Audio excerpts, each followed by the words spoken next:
আমার পূর্বে নূর কতগুলো স্পেসিফিক প্রতিটা কথাই গুরুত্বপূর্ণ কথা বলেছেন।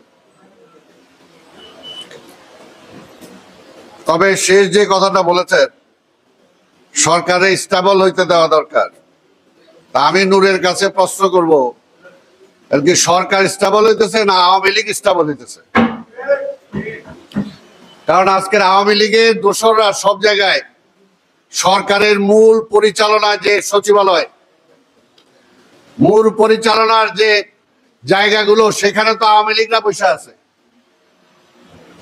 সেখান থেকে তো এখনো কেউ সরে নাই। ঢাকা শহরে তো 2-4টা পুলিশ এদিক সেদিক হয়েছে, কিন্তু সারা বাংলাদেশে যারা গণহত্যা করেছে, যারা গণহত্যার দোষর ছিল, প্রশাসনে যে সমস্ত কর্মকর্তারা, তারাই সেখানে বসে আছে এবং এখনো কারে কোথায় পরিবর্তন করবে, কি করবে না করবে সেগুলো তারাই করতেছে।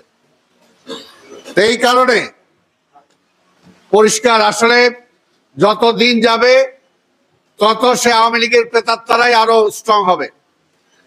প্রথমেই উচিত ছিল 1 সপ্তাহ, 10 দিন, 15 দিনের মধ্যে একেবারে সব পরিষ্কার করে ফেলা।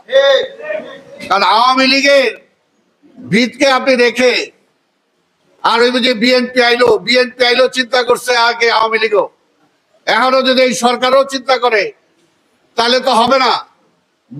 স্পষ্ট ভাবে পরিষ্কার, বাংলাদেশের রাজনীতিটা দুইটা ভাগে বিভক্ত। একটা হলো ভারতীয় আধিপত্যবাদের পক্ষে যারা এই দেশে রাজনীতি করে, এটা একটা। আরেকটা হলো বাংলাদেশের জাতীয়তাবাদের রাজনীতি যারা করে, এটা হলো একটা। স্বাধীনতার পরে এই পর্যন্ত প্রমাণ হয়েছে। কারণ আবার নাহলে আক্ষেপ করতে হবে। আজকে যে কথাটা বললাম যে একটা মুক্তিযোদ্ধা হিসাবে সে 71 সালে যে স্লোগান দিয়েছে, যে স্বপ্ন নিয়ে যুদ্ধে গিয়েছিলাম, আজকের এই 50-52 বছর পরে আজকে তরুণরা সে একই স্লোগান, একই স্বপ্ন নিয়ে আবার আজকে মাঠে নেমেছে। বারবার কি খালি আমরা এই স্বপ্ন পূরণের জন্য খালি বারবার মুক্তিযুদ্ধ একবার করছে, এখন বলে দ্বিতীয় মুক্তিযুদ্ধ হয়েছে, এরপরে কি আবার তৃতীয়, চতুর্থ, পঞ্চম হইতে থাকবে নাকি? কাজে এইটার জন্য একটা পরিষ্কার একটা ধ্যান এবং একটা ধারণা আসতে হবে।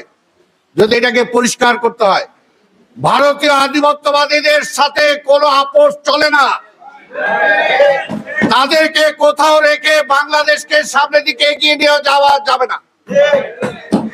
রাজনৈতিকভাবে এটা পরিষ্কার। তাই বলবো, আজকে নূর সহ আমাদের এই যে এবি পার্টির নেতা সেও ভালো বলে, আর অনেকে আছেন, এই আওয়ামী বিরোধী আন্দোলনে যে সমস্ত রাজনৈতিক দল ছিলেন, আল্লাহর রাস্তায় একত্র এই সরকারকে বলেন, এই ঢিমুতালে চললে হবে না।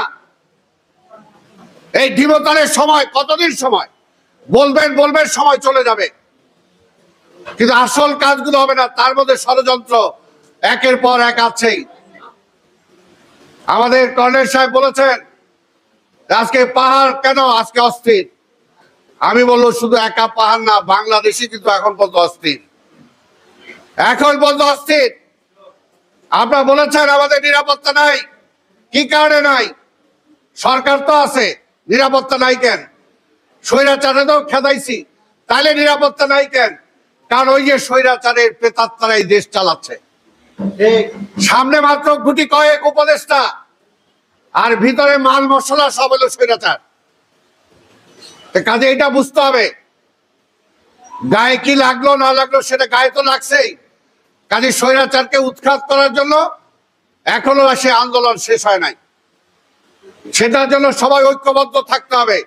অবশ্যই আমরা চাই এই সরকারকে আমরা যুক্তিযুক্ত সময় দিতে চাই, কিন্তু এই সরকারকেও ডিপেন্ড করতে হবে যাদের আন্দোলনে হাসিনা বিদায় হয়েছে।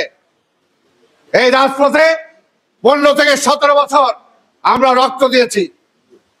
আমাদের ছেলেরা অন্ধ হয়েছে, পঙ্গু হয়েছে, গুম হয়েছে, এখন পর্যন্ত সেই সমস্ত মামলাগুলো উঠে নাই। কেন উঠে নাই? আজকে শুধু ওই 5 তারিখের 5ই আগস্টকে কেন্দ্র করে সেই মামলা হইলে হবে না। 5ই আগস্টে তো ওদের চেয়ে বেশি আমাদের নামে মামলা হয়েছে, হত্যা মামলা সহ হয়েছে। এর আগে যে সমস্ত মামলা, সেই সমস্ত মামলা এখনো কেন উঠতে হবে না? স্বৈরাচারের বিরুদ্ধে মিথ্যা মামলা স্বৈরাচার দিয়েছে, গায়েবী মামলা দিয়েছে, আজকে এখনো সেই সমস্ত মামলার আসামি হয়ে আমাদের ঘুরে বেড়াতে হচ্ছে।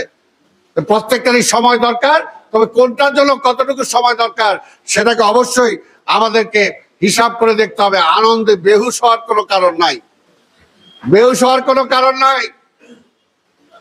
এর আগেও এরকম আমরা শেখ মুজিব বিতাড়িত হওয়ার পরে আবার প্রতি বিপ্লব হয়েছিল, তারপরে আবার বহু বছর পরে আবার শেখ হাসিনাকে ক্ষমতায় এনেছিলেন। 15 বছর ফ্যাসিবাদের মতো জোর জুলুম ভাবে ক্ষমতায় চাপিয়ে দিয়েছিল। আজকে বিতাড়িত হওয়ার পরে আবার যে ওই যে বলে আমি আসতেছি, কিসের উপরে ভর করে বলে? কিসের উপরে ভর করে বলে? তার প্রেতাত্মা যারা এখনো বসে আছে ঝান্ডা তোলার জন্য, তাদের উপরে ভর করেই বলে। কাজের যে সমস্ত ভিত্তি যাদের আছে সেই ভিত্তিগুলোকে আজকে চুরমার করতে হবে। পরিষ্কার কথা, তাদের শক্তির যে ভিত, সেই ভিতগুলো চুরমার করতে হবে। এটা তো সত্যি। এখনো সরকারকে বলতে হবে, কেন ওবায়দুল কাদের এখনো গ্রেপ্তার হয় নাই? কেন হাসান মাহমুদ এই দেশ থেকে পালিয়ে যেতে সক্ষম হলো? কেন তাদের অর্থনীতিবিদ যারা চুরি করছে, যে সমস্ত ব্যবসায়ীরা, এখন পর্যন্ত তাদের একজনকেও গ্রেপ্তার করা হয় নাই? কেন গ্রেপ্তার করা হয়? নাম বলছেন, এখনো কেন গ্রেপ্তার করা হয় নাই? কাজে এই সমস্ত বিষয় সময় নেন, কিন্তু এগুলো কার্যকর করেন, মানুষের সামনে দেখান যে আসলে কার্যকর কিছু হচ্ছে। তারেক রহমানের কি হইলো, তারেক রহমান আসলো কিনা, তার মামলা কি হলো, এটা নিয়ে মিডিয়া ব্যস্ত হয়ে যায়। কিন্তু এস আলমকে কেন ধরে না, এটা নিয়ে তো ব্যস্ত হন না, কারণ মালিকানা আছে। তো এরকম আরো অনেক, কয়জনের নাম বলবো?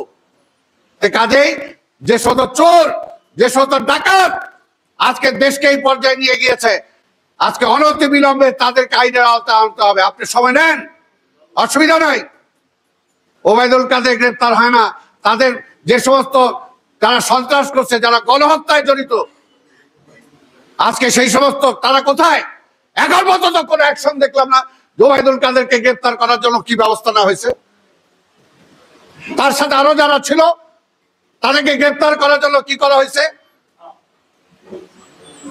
কাজে এই সমস্ত বিষয়ে পদক্ষেপ নেন, আমরা সেটাই চাই।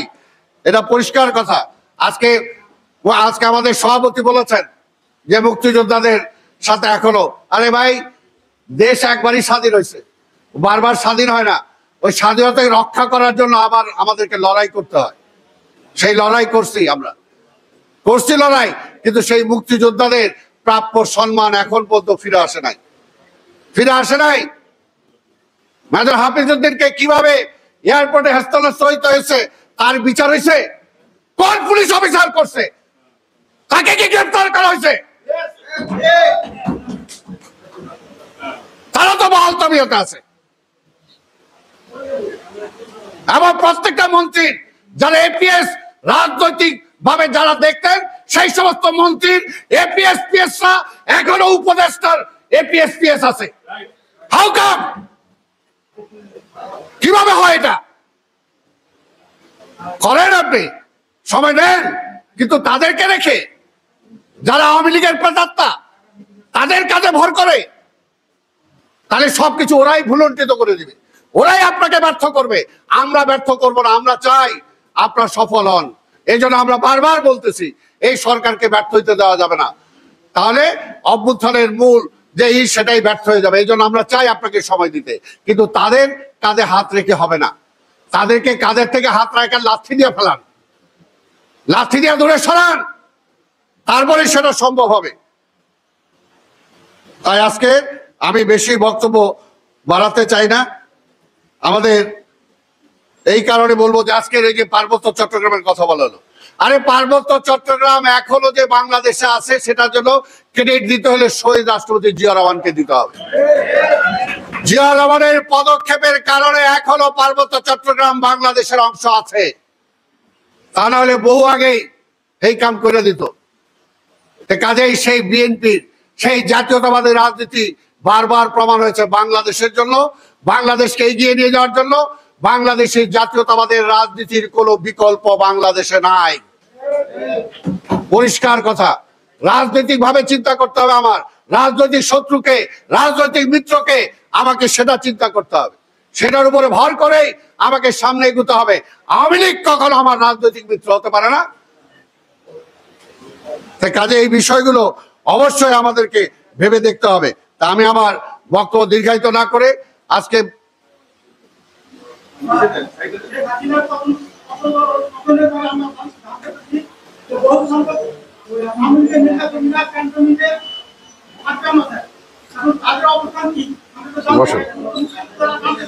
ঠিক আছে, অনেক এটা একটা প্রশ্ন আমরা শুনছিলাম যে অনেককেই সেখানে রাখা হয়েছে। আমরা দেখতে চাই যে তাদের সবাইকে আইনের আওতায় আনা হয়েছে। আমরা এটা দেখতে চাই, কারণ এটা পরিষ্কার ভাই, আমাদের ক্ষমতা দরকার নাই। বিএনপি ক্ষমতা চাইলে বিএনপি এর আগেও বহুভাবে ক্ষমতা পাইতো। বেগম খালেদা জিয়াকে এর আগে ক্ষমতা সাদা হয়েছিল, বেগম খালেদা জিয়া ক্ষমতা নেয় নাই, বিএনপি ক্ষমতা নেয় নাই। তারেক রহমান আপোষ করলে অনেক কিছু করতে পারতো, কিন্তু আপোষ করে নাই।